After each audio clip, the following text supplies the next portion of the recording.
नमस्कार। कैसे हैं आप लोग? उम्मीद करता हूँ सही होंगे। काफ़ी दिनों से लॉकडाउन भारत में बना हुआ है कोरोना वायरस की वजह से, और मैं आपको पढ़ाने की कोशिश कर रहा हूँ कि कुछ वीडियो आपके लिए ऐसे मिल जाएं जिससे कि आपको सहायक सिद्ध हो जाए आपकी परीक्षा की दृष्टि से। और इसी क्रम में हमने हिस्ट्री भी पढ़ी है, अभी एंशिएंट हिस्ट्री पढ़ ली है, मिडिवल हिस्ट्री हम पढ़ेंगे, और अभी हम पॉलिटी पढ़ रहे हैं। पॉलिटी में भी हमारे 5 लेक्चर कंप्लीट हो गए हैं, आज ये 6वां लेक्चर है। तो आज हम जो पढ़ने वाले हैं वो पढ़ने वाले हैं फंडामेंटल राइट, मूल अधिकार, जिन्हें मौलिक अधिकार भी कहते हैं। तो फंडामेंटल राइट वास्तव में क्या है? देखो, किसी भी देश में, चाहे किसी देश का संविधान लिखित है या अलिखित है, वहां के नागरिकों को, वहां के मानवों के लिए, वहां के व्यक्तियों के लिए कुछ अधिकार मिले हुए हैं जो ये गारंटी देते हैं कि हाँ, वो उस देश में, उस राज्य में सुरक्षित हैं। फंडामेंटल राइट, जो मूल अधिकार हैं, वो हमें राज्य के विरुद्ध मिलते हैं। इनकी जो प्रकृति है नकारात्मक है, राज्य के विरुद्ध हमें मिलते हैं फंडामेंटल राइट। तो मूल अधिकार कितने हैं, उनके बारे में क्या क्या उपबंध किया गया है, ये तो हम बाद में जानेंगे। पहले हम ये जान लेते हैं कि आखिरकार फंडामेंटल राइट आए कहां से शुरू हुए हैं मूल अधिकार। तो इसके बारे में मैं आपको बताता हूं। 1215 ईस्वी 1215 ईस्वी में एक सम्राट जॉन, क्या नाम हुआ? जॉन। सम्राट जॉन ने 1215 ईस्वी में ब्रिटेन में वहां के नागरिकों के लिए कुछ अधिकार लिखकर दिए थे। जो अधिकार लिखकर दिए थे, एक अधिकार पत्र दिया था, तो उन्हें कहा जाता है मैग्ना कार्टा। मतलब कुछ अधिकार जो लिखकर दिए थे सम्राट जॉन ने 1215 ईस्वी में ब्रिटिश नागरिकों के लिए, और वो क्या कहलाए? Magna carta. तो कई बार यहां से प्रश्न ये भी बन जाता है कि भारत में मैग्ना कार्टा की संज्ञा किसे दी गई है? तो भारत में मैग्ना कार्टा की संज्ञा दी गई है फंडामेंटल राइट को। तो जो मूल अधिकार हैं उनका जन्म होता है ब्रिटेन से। कई बार यहां से प्रश्न बना है कि मूल अधिकारों का जो उद्भव है वो कहां से हुआ? तो ब्रिटेन से हुआ है। वही हम सेकंड बात करते हैं। देखो, मूल अधिकारों का जन्म ब्रिटेन से हुआ है, और समय समय पर वहां के सम्राटों ने उन अधिकारों में मतलब डेवलप किया है, ठीक है। लेकिन भारत में जो मूल अधिकार हैं, भारत के जो मूल अधिकार हैं, वो मूल अधिकार संयुक्त राज्य अमेरिका के संविधान से प्रेरित हैं। कहां से प्रेरित हैं? यूएसए के संविधान से। हालांकि यूएसए में ये मूल संविधान में जब बना था संविधान यूएसए का, उसमें शामिल नहीं थे। यूएसए में ये 1791 ईस्वी में शामिल किए गए थे। तीसरा, हम बात करते हैं फ्रांस की। फ्रांस में 1789 में वहां के मानव जाति के लिए, वहां के नागरिकों के लिए ये अधिकार दिए गए थे। कब दिए गए थे? 1789 में। लेकिन वहां के जो नागरिक थे, आपको पता है फ्रांस की जनता काफी सक्रिय थी, और इसी क्रम में वो इतनी सजग थी अपने मूल अधिकारों को लेकर, उन्होंने जो वहां का शासक था फ्रांस का, लुई 16वां, उसकी हत्या कर दी थी। मतलब लुई 16वें शासक की इन्होंने हत्या कर दी थी फ्रांस में। लुई 16वां जो शासक था, वो जो लुई 15वां था उसका ग्रैंड सन था, और लुई 16वें शासक की जो पत्नी थी उसका नाम था मैरी एंतोइनेट। क्या नाम था? मैरी एंतोइनेट। ये ऐसी महिला थी फिजूल खर्ची वाली, सिर्फ खर्च करना आता था। और कई बार ऐसे जुलूसों में जब वहां की जनता रोटी की मांग कर रही थी, तो इसने कहा था कि ये जनता रोटी की मांग क्यों कर रही है, इससे तो अच्छा ये केक खाए। तो ये 3 महत्वपूर्ण बातें हैं मौलिक अधिकारों की। तो मौलिक अधिकारों का अगर हम भारत में बात करें, देखो अभी मैं आपको एक बात और बता देता हूं, यहां पर मैंने अभी आपको बताया भी है। मौलिक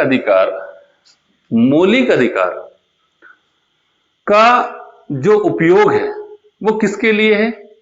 आपके लिए है, हमारे लिए है।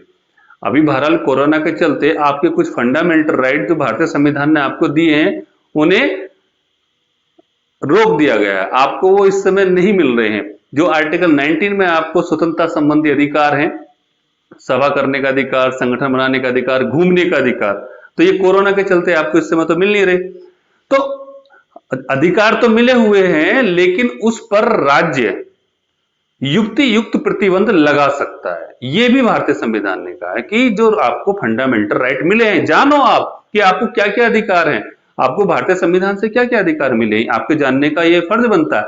लेकिन भारतीय संविधान में यह भी लिखा हुआ है कि राज्य उस पर युक्ति युक्त प्रतिबंध लगा सकता है। अभी भारत में अगर हम बात करते हैं कि भारत में मौलिक अधिकारों की मांग जो हुई वो कहां से शुरू हुई, तो सबसे पहले भारत में जो मौलिक अधिकारों की मांग हुई है वह हुई है स्वराज विधेयक। सबसे पहली मांग स्वराज विधेयक 1895। बाल गंगाधर तिलक, किसने मांग की है? बाल गंगाधर तिलक ने अपने स्वराज विधेयक में, बाल गंगाधर तिलक ने इसकी मांग की। ठीक है। फिर बाद में कांग्रेस भी, जो भारतीय राष्ट्रीय कांग्रेस थी, उसने भी 1917 से 1919 तक काफी मांग की इसके बारे में। उसके बाद 1925 में ये सब प्रश्न बने हैं कि भारतीय कांग्रेस ने कब मांग की, 1925 में किसने मांग की? 1925 में श्रीमती एनी बेसेंट ने अपने कॉमनवेल्थ एक बिल था, उसके माध्यम से मौलिक अधिकारों को मांग की। मौलिक अधिकारों की मांग, क्योंकि भारत में ब्रिटिश साम्राज्य था, ब्रिटिश साम्राज्य होते हुए तो जो अधिकारी थे ज्यादातर ब्रिटिश ही थे, तो उनका मानना यह था कि भारतीयों को इस सरकार में स्वतंत्रता दी जाए, समानता दी जाए, उन्हें अधिकार दिए जाएं। तो कॉमनवेल्थ में श्रीमती एनी बेसेंट ने 6 प्रकार की स्वतंत्रताओं की मांग की थी। स्वराज विधेयक में मांग की, 1917-19 में कांग्रेस द्वारा मांग की, इंडियन नेशनल कांग्रेस द्वारा मांग की, 1925 में श्रीमती एनी बेसेंट ने मांग की। उसके बाद 1928 में नेहरू रिपोर्ट, जो मोतीलाल नेहरू द्वारा एक रिपोर्ट थी, उसमें भी इसकी मांग की गई। फिर 1927 में कांग्रेस का अधिवेशन,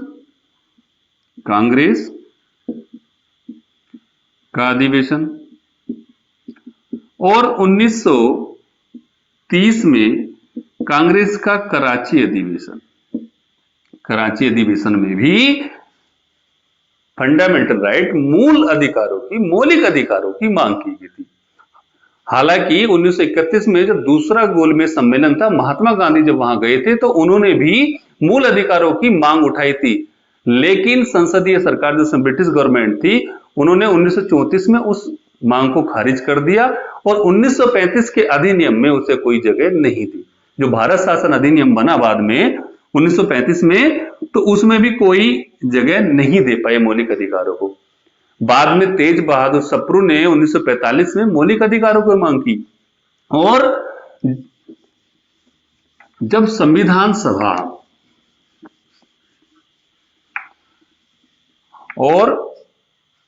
संविधान सभा का निर्माण हुआ और संविधान सभा भारतीय संविधान का निर्माण कर रही थी, तो मूल अधिकारों से संबंधित एक समिति बनी। मूल अधिकारों से संबंधित एक समिति बनती है, परामर्श समिति। कौन सी? परामर्श समिति, जिसके जो अध्यक्ष होते हैं वो होते हैं सरदार वल्लभ भाई पटेल।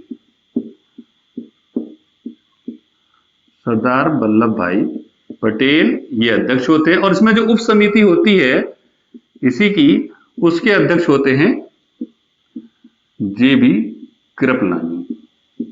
मतलब भारतीय संविधान में यहां से प्रश्न बने हैं, मूल अधिकारों संबंधी परामर्श समिति के अध्यक्ष कौन थे? सरदार वल्लभ भाई पटेल, और उप समिति के जे.बी. कृपलानी। इनकी सिफारिश पर भारतीय संविधान में भाग 3 में मौलिक अधिकारों को जोड़ा जाता है। तो भाग 3 में मौलिक अधिकार है। भाग कौन सा हो गए? 3। भाग 3 में मौलिक अधिकार जोड़े जाते हैं जो अनुच्छेद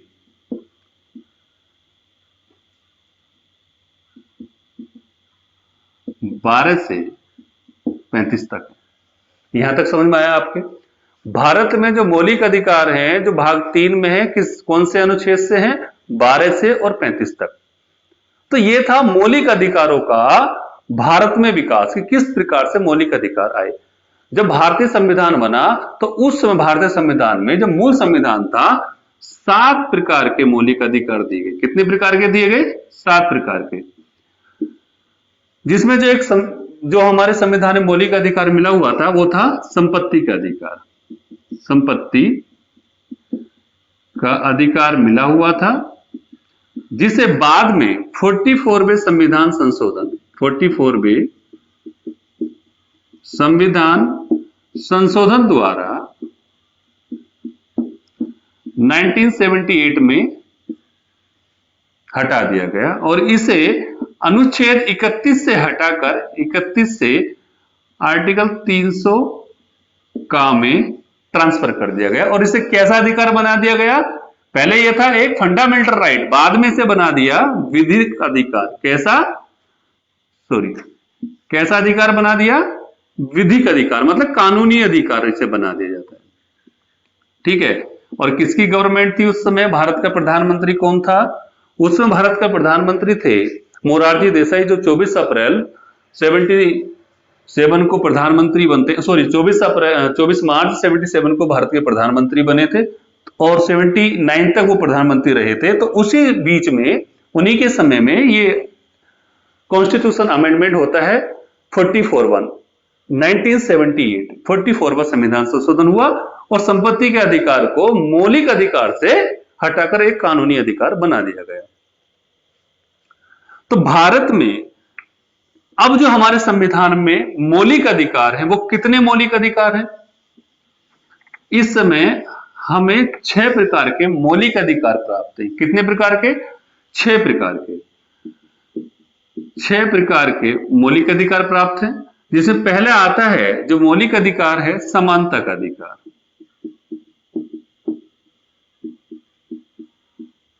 समानता का अधिकार जो अनुच्छेद आर्टिकल 14 से लेकर 18 तक है। दूसरा आता है स्वतंत्रता का अधिकार,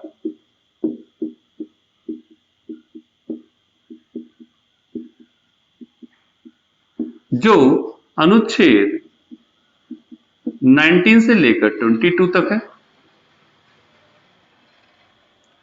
तीसरा है शोषण के विरुद्ध अधिकार,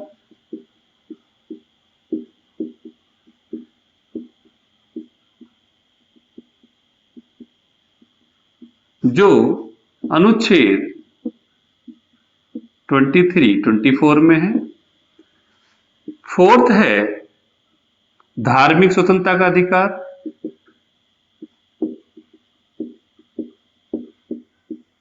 धार्मिक स्वतंत्रता का अधिकार जो अनुच्छेद 25 से 28 तक है। पांचवा है संस्कृति एवं शिक्षा का अधिकार,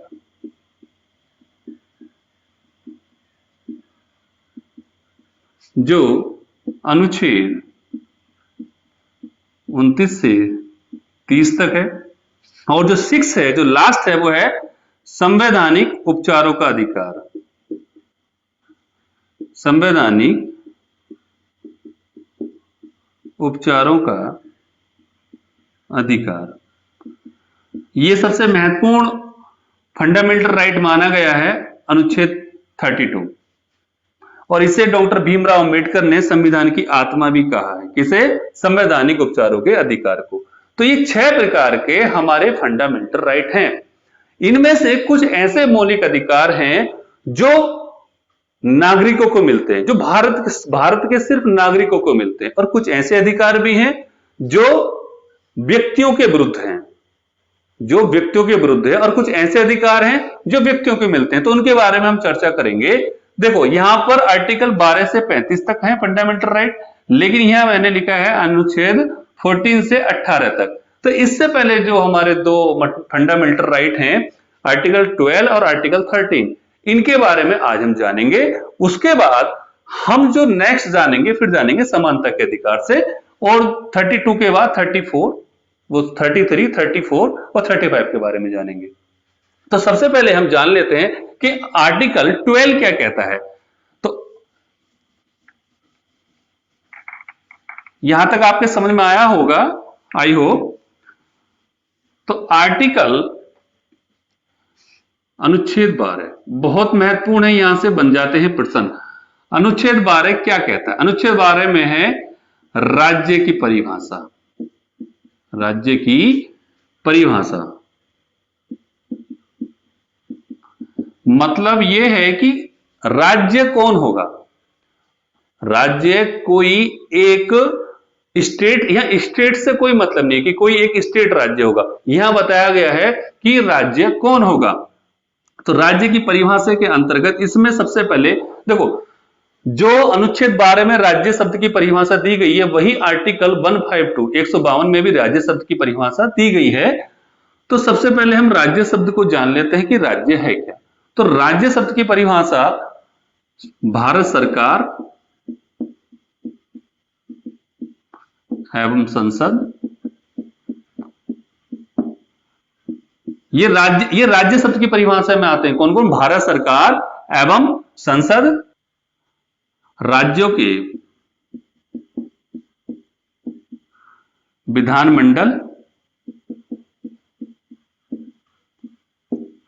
तीसरा है विधानमंडल हो गया, और एवं सरकार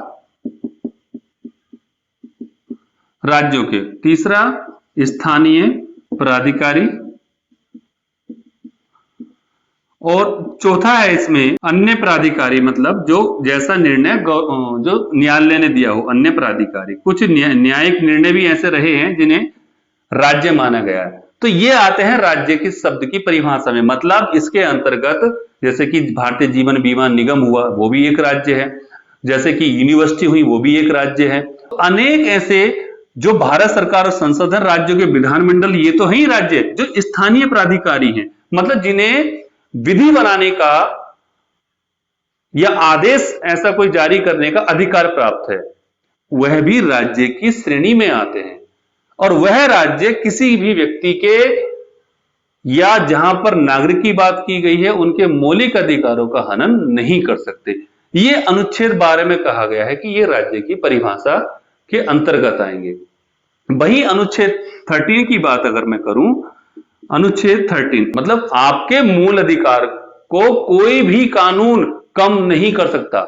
ये आर्टिकल 13 कहता है। ये आपके मूल अधिकारों को बचाता है, मौलिक अधिकारों की रक्षा करता है आर्टिकल 13। कोई भी राज्य आपके मौलिक अधिकारों को न्यून नहीं कर सकता, कम नहीं कर सकता मौलिक अधिकारों को। यह आर्टिकल 13 में कहा गया है। आर्टिकल 12 में राज्य शब्द की परिभाषा है, आर्टिकल 13 में कोई भी राज्य आपके मौलिक अधिकारों को कम नहीं कर सकता, इनके बारे में बताया गया। तो ये था आपका फंडामेंटल राइट के आर्टिकल 12 और 13 का। नेक्स्ट में हम जो पढ़ेंगे, जो 6 मौलिक अधिकार हैं, उनके बारे में विस्तृत रूप से जानेंगे। तो यहां तक मैं उम्मीद करता हूं आपके समझ में आया होगा। और जितना इसमें मैंने आपको बताया है, ये परीक्षाओं में घुमा फिरा कर पूछ ही लिया था कभी ना कभी। तो आप थोड़ा इसे अच्छे से देखिएगा और याद करने की भी कोशिश करिएगा। मैं उम्मीद करता हूं कि आप घर पर होंगे और अच्छे होंगे। स्टे सेफ और स्टे होम के बारे में अभी कहा गया है। आफ्टर 17 मई के बाद कुछ स्थिति ऐसी आएगी कि जो स्कूल कॉलेज हैं शायद ओपन होने की कोई बात कही जाए, या कुछ ना कोई व्यवस्था ऐसी हो जाएगी। तो निश्चिंत रहिए, अपने समय का सदुपयोग करते रहिए। और पढ़ाई में रहेंगे, किताबों में रहेंगे, तो अपने समय का सदुपयोग अच्छे से कर पाएंगे और आने वाली परीक्षा में अच्छा प्रदर्शन कर पाएंगे और अच्छी रैंक भी हासिल कर पाएंगे।